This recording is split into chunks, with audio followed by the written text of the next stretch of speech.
Assalamualaikum warahmatullahi wabarakatuh. Semoga teman-teman sehat selalu dan dimudahkan segala urusannya, serta yang menjalankan ibadah puasa diberikan kekuatan dalam menjalankannya. Nah, baik teman-teman, di depan teman-teman ini adalah ban bonsai Seng Simbur. Sekarang sedang mengalami periode generatif ya, atau periode pembungaan. Nah, teman-teman, memang sengaja untuk periode kali ini saya biarkan bagian pembungaannya karena saya akan ambil bagian benih berupa buahnya, yang bijinya nantinya akan saya kumpulkan untuk saya lakukan penyemaian. Karena penting teman-teman, untuk satu pohon kita biarkan sekali waktu untuk melakukan periode generatif agar supaya apa? Tanaman mengalami fase di mana mereka melakukan siklus hidupnya. Tujuan akhirnya adalah ketahanan terhadap beberapa macam penyakit, teman-teman, seperti jamur dan virus serta beberapa jenis bakteri. Nah, untuk bagian yang kemudian saya lakukan treatment adalah bagian cabang dan batang, teman-teman. Untuk bagian akar ini sudah pertama kali datang ke galeri sudah saya lakukan treatment, terutama untuk pembesaran bagian akarnya. Ini tidak saya lakukan pengegroundan, teman-teman ya. Hanya saja saya lakukan pembersihan terhadap bagian kulit akar, untuk kemudian saya lakukan pengolesan pupuk untuk membesarkan bagian akar yang saya pilih. Nah, namun seiring dengan perjalanan waktu ada beberapa akar yang perkembangannya tidak seperti yang saya harapkan, namun tidak masalah, teman-teman ya. Nah, selanjutnya untuk aktivitas selanjutan yaitu saya melakukan treatment terhadap batang atau asnya dan bagian perlenganan atau percabangannya. Nah, untuk kali ini memang periode yang selama ini cukup banyak sekali bagian pembungaannya di setiap ranting, teman-teman, sehingga saya biarkan ya.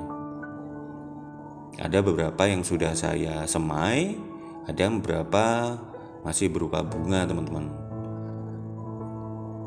Nah, seperti yang teman-teman lihat ya, ini bagian cabang yang masih belum saya lakukan pengulitan terhadap lapisan kortek atau epidermis dari tanaman ini.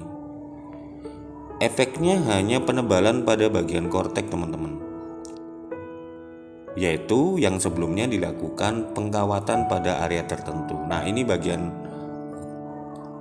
benih yang sudah saya semai ya, sebagian sudah tumbuh. Ini yang saya temukan di area dekat pot, teman-teman, sehingga tumbuh di bagian dasar atau bagian bawah potnya ya. Nah, ini saya lakukan pengerokan terhadap bagian dermis atau korteknya. Untuk bagian akar sudah lumayan membesar, teman-teman. Namun yang bagian cabang ini hanyalah efek daripada pembesaran atau penebalan bagian kortek, teman-teman ya. Sebelumnya mungkin di pemilik lama melakukan treatment pembesaran cabang dengan melakukan pengkawatan di bagian persis di bawah lengan pertama. Nah, ini teman-teman, ini bekas kawat dulunya ya, sehingga efeknya hanya penebalan kortek saja. Ketika saya kupas terlihat tidak begitu besar, teman-teman. Itu terlihat bekas cekungan kawatnya ya. Ini lengan pertama dan lengan kedua tidak proporsional, teman-teman. Nantinya akan saya buang ya. Ini saya cangkok nantinya. Nanti saya gunakan lengan kedua di bagian belakang persis di lengan yang terlalu besar ini ya. Ini akan saya cangkok, lengan kedua ada di bagian belakang itu, teman-teman. Teman-teman bisa lihat ya. Nah, ini nanti akan saya bersihkan juga. Tujuan daripada perlakuan ini untuk membuka lentisel atau pori-pori yang ada di dinding epidermis ya teman-teman, atau dinding bagian silem, yang fungsinya tentunya sebagai jaringan yang membantu transport H2O dan nutrisi menuju ke daun teman-teman. Nah, ini saya bersihkan lagi agar supaya terlihat seperti belimbing teman-teman ya. Kita bersihkan dulu, dan ini adalah treatment kedua yang saya lakukan terhadap saing simpur ini teman-teman. Ini saya bersihkan, kemudian saya oleskan dengan pupuk cair yang saya campur dengan kunyit teman-teman. Bisa kunyit, bisa temulawak teman-teman ya.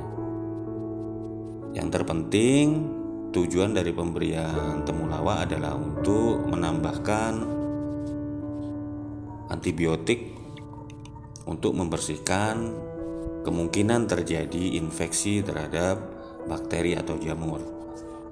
Nah, ilustrasinya teman-teman bisa lihat di bagian kiri layar teman-teman. Ini ilustrasi sistem transport dari tanaman. Tanaman memiliki kemampuan sistem transport yang bisa terjadi di bagian ujung serabut akar atau bagian dinding daripada batang teman-teman. Untuk bagian dinding batang ini saya permudah jalannya dengan cara treatment seperti ini teman-teman. Jadi tanpa harus melakukan penyayatan ya. Penyayatan efeknya hanya menimbulkan penebalan terhadap dermis atau kulit pohonnya saja tanpa terjadi penumpukan lapisan gula sederhana pada kayu teman-teman, atau selulosa. Teman-teman bisa lihat ya, jika teman-teman lakukan penyayatan, efeknya hanya penebalan kulit dan penambahan volume kayu tidak signifikan teman-teman. Teman-teman bisa lakukan pengukuran sendiri ya. Nah, bagian yang saya kelupas ini adalah bagian kortek atau bagian epidermisnya teman-teman, sehingga nampak lapisan bagian silemnya.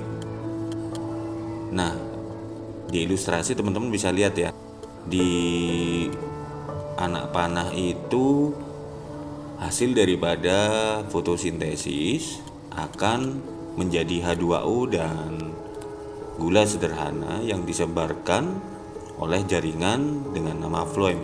Jaringan floem ini saya buatkan ilustrasinya. Jaringan floem adalah jaringan yang memberikan kontribusi terhadap pembesaran batang atau kayu teman-teman, berupa selulosa tentunya. Selulosa adalah gula sederhana teman-teman ya. Nah, bagian permukaan atau bagian dermis itu tidak saya beri jaringan angkut teman-teman ya. Untuk garis-garis kecilnya adalah jaringan angkut.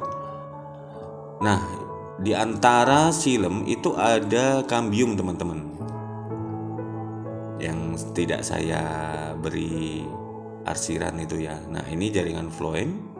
Untuk bagian itu adalah kambium teman-teman, yang biasanya seperti berlendir ya. Nah, ini bagian silem. Sehingga teman-teman bisa lihat untuk bagian yang saya olesi dengan pupuk cair saya campur dengan kunyit ini adalah jaringan silemnya teman-teman.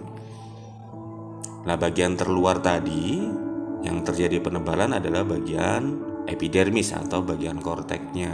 Nah, ketika kita buang maka akan memudahkan terjadinya penyerapan terhadap H2O dan nutrisi selain dari serabut akar teman-teman, sehingga memperluas terjadinya penyerapan nutrisi ke daun. Logikanya akan terjadi proses metabolisme yang optimal terhadap pembesaran kayu teman-teman.